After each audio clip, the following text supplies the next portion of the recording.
যে বিষয়টি নিয়ে আপনাদের সামনে আলোচনা করব তা হচ্ছে আত-তাওহীদ। তাওহীদের গুরুত্ব এবং ফজিলত। উক্ত বিষয়টিকে সামনে রেখে কুরআন ও হাদিস থেকে গুরুত্বপূর্ণ তথ্যবহুল বিবরণের চেষ্টা করব ইনশাআল্লাহুল আজিজ। ওয়া মা তাওফীকি ইল্লা বিল্লাহ আলাইহি তাওয়াক্কালতু ওয়া ইলাইহি উনীব। সম্মানিত উপস্থিতি, মসজিদের মুসল্লিগণ,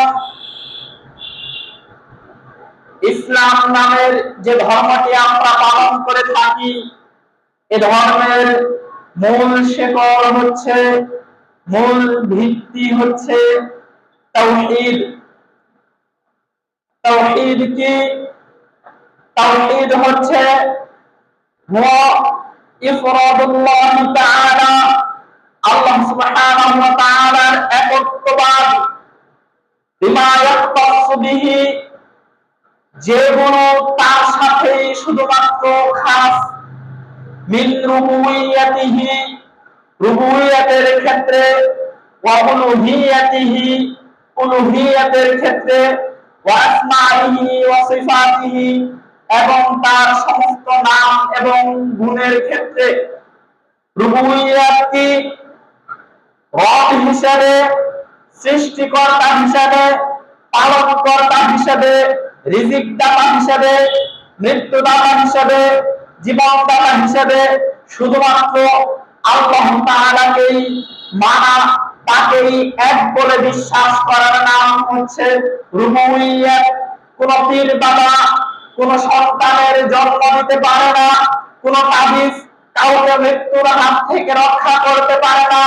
এই বিশ্বাসে রাখার নাম হচ্ছে রুবুবিয়্যাত। ওয়াল উলুহিয়্যাত, উলুহিয়্যাত কি? দুনিয়াতে যত ইবাদত বান্দা করে থাকে, সমস্ত ইবাদত আল্লাহ তাআলার জন্যই খাস করা। মানুষ দুনিয়াতে যত সাহায্য কামনা করে, সমস্ত সাহায্য আল্লাহ তাআলার কাছেই চাওয়া। যত আশ্রয় প্রার্থনা করে, আল্লাহ তাআলার নিকট প্রার্থনা করা। যত বান্দা ইবাদত করে, দোয়া করে, সাহায্য প্রার্থনা করে, আশ্রয় প্রার্থনা করে, সমস্ত বিষয়ে শুধুমাত্র আল্লাহ তাআলার দিকেই খাস করার নাম হচ্ছে উলুহিয়্যাত। আসমাইহি ওয়া সিফাতিহি, এটাকে আল্লাহ তাআলার যত গুণবাচক নাম রয়েছে, সমস্ত গুণবাচক নামে শুধুমাত্র তার জন্যই খাস করা। খালেক, মালিক, জব্বার, রহমান, রহিম, আজিজ, হাকিম, সমস্ত কিছু যত নাম রয়েছে, সমস্ত নামকে তার জন্যই খাস করা। আল্লাহুল আলিমুল গায়ব, আল্লাহ তাআলা অদৃশ্যের সংবাদদাতা, শুধুমাত্র অদৃশ্যের সংবাদদাতা আল্লাহ তাআলা। দ্বিতীয় কোনো ব্যক্তি, দ্বিতীয় কোনো পূজা, দ্বিতীয় কোনো উপস্থাপনা, দ্বিতীয় কোনো জিনিস, বস্তু আলিমুল গায়ব অর্থাৎ অদৃশ্যের খবর জানবে না। আল্লাহ তাআলা আল্লাহু বাসীরুন বিল আল্লাহু আলিমুন বিস-সুদূর, আল্লাহ তাআলা অন্তরের খবর জানেন। দুনিয়াতে কোন পীর বাবা অন্তরের খবর জানার কথা বললে তাকে বিশ্বাস না করার নাম হচ্ছে আল্লাহ সুবহানাহু ওয়া তাআলার সিফাতকে গণ্য করা, আল্লাহ তাআলার সমস্ত সিফাতকে তার জন্যই শুধুমাত্র খাস করা। এবং আল্লাহ তাআলার যত নাম এবং গুণ রয়েছে, এগুলো কুরআন হাদিসে যেভাবে বর্ণিত হয়েছে সেভাবেই অন্তরে বিশ্বাস করে নেওয়া, তার কোনো অপব্যাখ্যা না করা, তার থেকে কিছু অস্বীকার না করা, তা থেকে কিছু বাড়িয়ে না চলার নাম হচ্ছে আসমাইহি ওয়া সিফাতিহি এর ব্যাখ্যা। সুতরাং রব হিসেবে, সৃষ্টিকর্তা হিসেবে, পালনকর্তা হিসেবে আল্লাহ তাআলাকে মানা, সমস্ত দোয়া, ইবাদত, প্রার্থনা সবকিছুই শুধুমাত্র আল্লাহ তাআলার নিকট এবং তার নাম ও গুণাবলীকে শুধুমাত্র তার দিকেই খাস করার নাম হচ্ছে তাওহীদ। সম্মানিত উপস্থিতি, عن معاذ بن جبل رضي الله تعالى عنه قال মুআয ইবনে জাবাল রাদিয়াল্লাহু তাআলা আনহু বলেন কুনতু রাদিফান নবী সাল্লাল্লাহু আলাইহি ওয়াসাল্লাম আলা হিমারিন, আমি একটি গাধার পিঠে রাসূল সাল্লাল্লাহু আলাইহি ওয়াসাল্লামের পিছনে সওয়ারি ছিলাম। তখন তিনি বললেন, ইয়া মুআয, হে মুআয, তুমি কি জানো আও আতাদরুনা মা হাক্কুল্লাহি আলাল ইবাদি, তুমি কি জানো বান্দার উপরে আল্লাহর কি হক রয়েছে? মা হাক্কুল্লাহি আলাল ইবাদি, আল্লাহর উপরে বান্দার কি হক রয়েছে? ওয়া মা হাক্কুল ইবাদি আলাল্লাহি, এবং বান্দার উপরে আল্লাহর কি হক রয়েছে? আল্লাহ রাসূল সাল্লাল্লাহু আলাইহি ওয়াসাল্লাম মুআয ইবনে জাবাল রাদিয়াল্লাহু তাআলা আনহুকে দুইটি প্রশ্ন করলেন। এক, বান্দার আল্লাহর উপরে বান্দার কি হক? দুই, বান্দার উপরে আল্লাহ তাআলার কি হক? মুআয রাদিয়াল্লাহু তাআলা আনহু বললেন, আল্লাহু ওয়া রাসূলুহু আ'লাম, আল্লাহ এবং তার রাসূলই ভালো জানেন। অতঃপর রাসূল সাল্লাল্লাহু আলাইহি ওয়াসাল্লাম বললেন, ফাইন্না হাক্কাল্লাহি আলাল ইবাদি, আল্লাহ তাআলার উপর বান্দার হক হচ্ছে হাক্কুল্লাহ, আল্লাহ তাআলার হক আলাল ইবাদি, বান্দার উপর আইয়াবুদুহু, যে বান্দা শুধুমাত্র তার ইবাদত করবে, তার দাসত্ব করবে, ওয়ালা ইউশরিকু বিহি শাইআ, এবং তার ইবাদতের সাথে, তার দাসত্বের সাথে কোনো কিছুকে শরীক করবে না।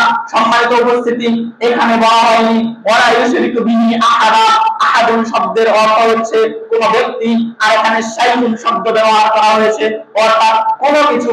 দুনিয়াতে আল্লাহর সৃষ্ট যত কিছু রয়েছে, সেটা হোক মানুষ, সেটা হোক কোনো গাছ, সেটা হোক কোনো মূর্তি, সেটা হোক কোনো বস্তু, সেটা হোক কোনো লেখা, সেটা হোক কোনো কাগজের টুকরা, দুনিয়াতে যত কিছু রয়েছে সমস্ত কিছুর সাথে আল্লাহ তাআলা যেন কোনো মানুষ অংশীদারিত্ব স্থাপন না করে, এই কথাই আল্লাহ রাসূল সাল্লাল্লাহু আলাইহি ওয়াসাল্লাম বলেছেন।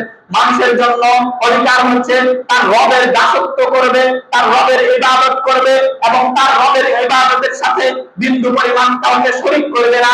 এটা হচ্ছে বান্দার হক। ওয়া হাক্কুল ইবাদি আলাল্লাহি, এবং বান্দার হক আল্লাহ তাআলার উপর।